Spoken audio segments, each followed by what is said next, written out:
My dear friends, the whole ministry of Jesus was based on being others-centered. And therefore we see whenever he went to preach, whether he healed people or whether he visited them, his main concern was the well-being and the happiness of the others. And because this was his primary concern, because this was the focus of his ministry, we see that Jesus takes various steps in order to get the people closer to God. One of the simplest examples that we can give is the manner in which Jesus taught about the gospel values. The scribes and the Pharisees, who knew the law by heart, who followed each and every precept, one of the main drawbacks of their teaching was that they did not make the people understand why it was necessary to do so. And because of that, we see that the laws had become a kind of a burden for the people. Jesus, on the other hand, would take simple examples from the day-to-day lives of the people. And therefore we have parables like parable of the weeds, parable of the salt, parable of the light, etc. So these objects which were part and parcel of the day-to-day life of the people, he took these objects, these examples, and he used it to teach about the kingdom of God.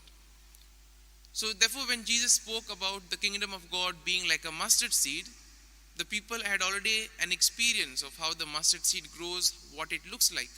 And they were able to connect easily, and therefore following the word of God, following the teachings became a very easy and loving experience.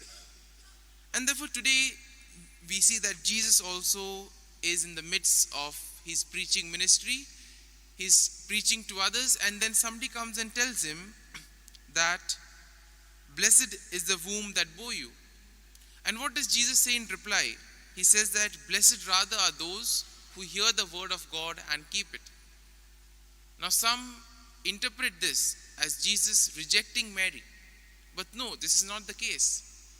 What Jesus tries to show us here is that everybody can be included within his family. He wants to extend his circle to all those who are around him. And therefore when you do the word of God, you are spreading your goodness, you are spreading the happiness, you are spreading the love of God to others. Therefore you see that whenever you do a good deed, it leads to a kind of a chain reaction. You do it to one person, the other person carries it forward. And therefore Jesus expects us to be doing the same. In the first reading as well, the same message is also promised through the prophet Joel, when he says, when you do the word of God, when you do the will of the Father, in that case, everything will flow as planned. But what is the will of the Father? To be attentive to this, we need to be attentive to the prompting of the Spirit. God communicates to us through those around us, through the day-to-day incidents and events in our lives. It's only when we are aware of these small incidents, we are aware of these events, we can then see the Lord working in and through us. And therefore today we pray for this grace, that we too may be able to be attentive to the will of the Father, and thus we may be able to practice the teachings of Jesus and thus promote his message of love, joy, and peace. Amen.